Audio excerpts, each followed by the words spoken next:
Yeah, no, this was not accessible to Arjun's pieces, and now we see Jan with the black pieces go to his trusty Petrov. We saw this line in previous matches. I like it a lot because f2 is hanging, and it gets very exciting. Yeah, for sure. So I wonder if this was his world championship preparation for Magnus. He takes a pawn on f2, bishop takes f7. This gets super sharp. King g6, I believe, is the move here. And now you are down a rook with white, but the knight on h1 is trapped, and the king on g6 is super weak. But I think Jan, perhaps he just knows it all. And this was played yesterday between Wesely and Alireza. Alireza, the white pieces, and he actually obtained a big advantage in that game at some point. It was really messy. The white knight went up to d5 and somehow won the black rook on a8. It was a forcing sequence. But look at Jan. He doesn't look bothered. He goes d5, but that's a mistake. Yeah, apparently that is not the move. What happens actually in case white takes the pawn? Knight takes d5 looks pretty tempting. A fun line here, Robert, is that king h7 runs into knight f6 check. And if you take, there's queen f7 checkmate. So what do you even do? I mean, bishop e6, knight f4 looks problematic. Well, what does he have in mind in case white takes? And there we go. And he goes knight c6, but the eval bar goes all the way up. This is the problem, or maybe the good thing, Benjamin, is that Jan doesn't know he's made a mistake. We see it. The engine is screaming for a win for white. What happens after knight h4 check to bring that knight in, and then queen e4 coming if the king goes to... Or knight f6 check actually is forced mate. You pointed it out before.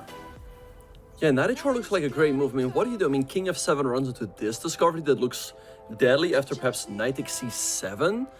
Although, where exactly is the checkmate after king e7? I don't see it right away. But knight h4 looks like a nice move. I mean, do you have to go to h5? That looks super scary, and there's got to be a checkmate there for white. Yeah, that can't be good. Oh, but Arjun plays bishop e3, still keeping the advantage. Why don't we bring up an analysis board here? This is a good position to look at a little bit more deeply, because knight h4 check instead...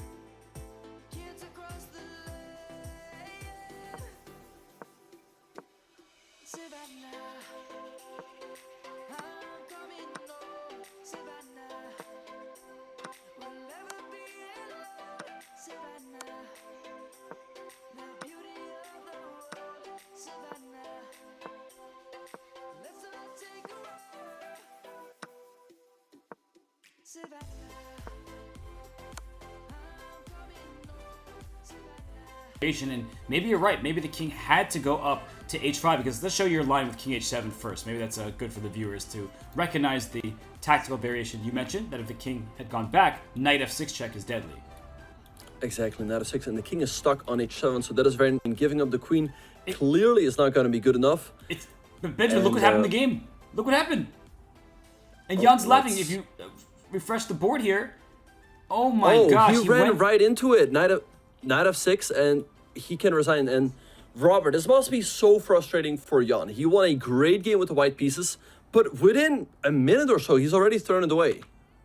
Yeah, we didn't even have to analyze it, apparently, because Jan let it happen. He's laughing because he can't believe he just missed this, and he walked right into a checkmating attack. He has to either give up his queen, in which case he's completely lost, or just resign because he's getting mated.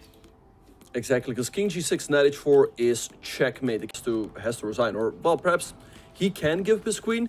You do have a rook and a knight, but your knight on h1 is going to get trapped in the next couple of moves. So let's perhaps have a very quick look, Robert, at what he should have done. Instead of d5, and there we have the resignation.